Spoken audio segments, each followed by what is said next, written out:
I'm Amy Goodman. More than 23,000 representatives of private industry are working quietly in collaboration with the FBI and the Department of Homeland Security. This according to an exclusive report in the Progressive magazine. The business leaders form a group known as InfraGard that receives warnings of terrorist threats directly from the FBI before the public does. In return, they provide information to the government. According to one whistleblower, the FBI has given members of InfraGard permission to shoot to kill in the event of martial law. Matt Rothschild is the reporter who broke the story. He's editor of the Progressive magazine. He's author of the book, You Have No Rights, Stories of America in an Age of Repression. He joins us from Madison, Wisconsin. Welcome to Democracy Now!, Matt. Thanks for having me on, Amy. Can you talk about InfraGard and what this program is all about? Yeah, it was formed in 1996 by the FBI. It's an FBI program that works directly with businesses across the country. More than 350 of the nation's 500 Fortune 500 companies are involved in it.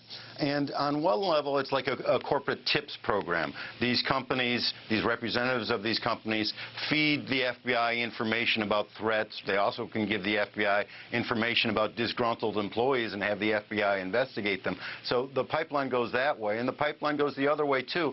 The FBI gives these 23,000 business people almost daily threat warnings that the public never gets, since in at least one occasion, a government official, Governor Gray Davis of California, didn't get until he heard from his brother, who was in InfraGard, about threats to the bridges in California.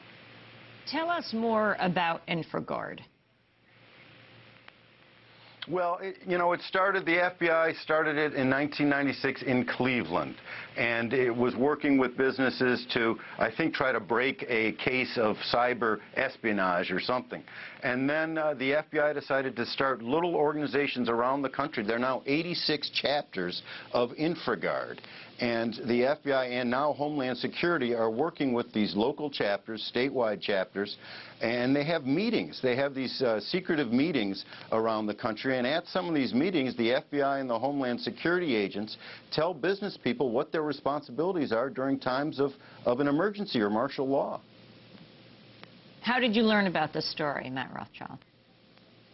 Well, Amy, it's interesting. A friend of mine who works in radio told me about it because I had been on his show talking about the May 9th, 2007 National Security Directive that George W. Bush had issued, that National Security Directive on national continuity policy. Bush gives to himself the power to control the whole government and the responsibility to take care of our Constitution, if you can believe that, given what he's done to our Constitution so far, in times of an emergency. And in that document, that May 2007 document, Bush talks about the need to work in times of an emergency with private sector actors. So I was on his show, Lee Rayburn's show, talking about this, and after the show he said, you've got to listen to something we just heard from a whistleblower who told him he was a member of this organization, InfraGard, that I'd never heard of, Amy.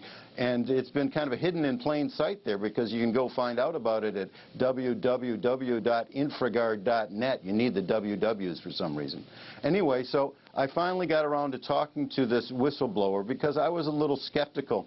You know, I've been an editor for 28 years, so I try to be skeptical about just about everything.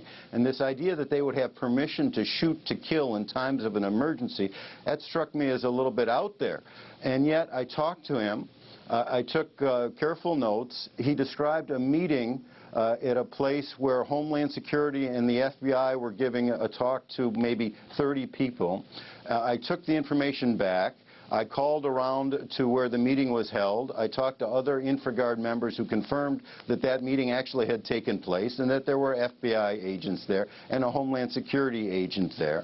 And so I was beginning to believe what this guy said, and I do believe what he said because he has no motive to actually tell me this. He was a member of InfraGard. He showed me his little InfraGard card with his email address on it and with the emergency numbers of Homeland Security and FBI on the back in case of emergencies.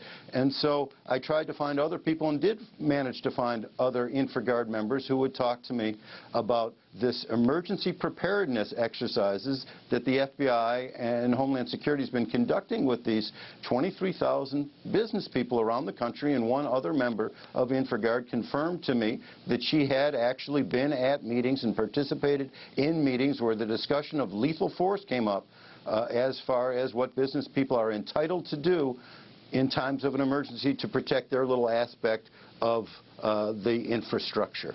But just to clarify, Matt Rothschild, who exactly is empowered to shoot to kill if martial law were declared? The business leaders themselves? The business leaders themselves were told, at least in this one meeting, that if there is martial law declared or if there's a time of an emergency, that members of InfraGard would have permission to protect, whether it's the local utility or, their computers or the financial sector, whatever aspect of the infrastructure they're involved with, they'd have permission to shoot to kill, to use lethal force to protect their aspect of the infrastructure, and they wouldn't be able to be prosecuted, they were told. I understand there's going to be a meeting of InfraGard here in New York on February 20th at Hunter College. I didn't know that. I know they're having meetings all around the country. Sometimes they have local meetings. Sometimes they have statewide meetings. I know in Wisconsin there's a statewide meeting coming up, and I think also with Minnesota members of InfraGard involved. I'm just looking at the website that says meetings and events. Join us February 20th, 2008, Botnets, Hunter College School of Social Work. I mean, everyone I talked to in InfraGard, including Phyllis Schneck, who is the chair of the National Members Alliance of InfraGard, who is really the prime mover behind the organization's growth. And this thing has grown dramatically, Amy, over the last several years. There were only 1,700 members after 9/11, and now there are 23,000 members. And the FBI director said, "You're our first line of defense." That's what he told these business people. This is a secretive organization. They're not supposed to talk to the press. You need to get vetted by the FBI before you can join it. They get almost daily information that the public doesn't get, and then they have these extraordinary, really astonishing powers being vested in them by FBI and Homeland Security. Shoot-to-kill powers. I mean, this is scary stuff. Kurt Haugen, CEO of Escuro Group, how does he fit into this story? This is a business person in Wisconsin who I called up and who identified himself after I asked him whether he was an InfraGard member. He said yes. He said he was a former FBI agent. And he loves InfraGard. He thinks it's a great organization because he says it's all about who you know, and if you're involved with InfraGard, you can really get that public-private partnership going. For them, private-public partnership means working the private sector and the FBI, getting these daily feeds of secretive information, and being able to go back and forth on some encrypted, message board or something. And he said, I asked him point blank after he was boasting about what a great organization InfraGard was, I asked him, well, what about this use of lethal force that I've heard that Homeland Security and FBI tell you members of InfraGard you can use in times of an emergency? And he said, well, I can't really comment about that. But of course, if someone's trying to break into your home, you have the right to defend yourself. Finally, Matt Rothschild, how does this story that you've just exposed fit into the many stories that you write about in You Have No Rights, Stories of America in an Age of Repression? Well, it's just another piece. It's another piece of our Bill of Rights just going down the tubes. It's another aspect of repression that the Bush administration has built up. It goes along with the illegal searches and seizures. It goes along with Guantanamo and torture. It's kind of all of a piece, and once you put the pieces of the puzzle together, it's really frightening what's happening to our democracy here, Amy. Well, I want to thank you very much for being with us. Matt Rothschild joining us from Wisconsin Public Television. He's editor of The Progressive magazine. His latest article is The FBI Deputizes Business. We'll link to it on our website at democracynow.org.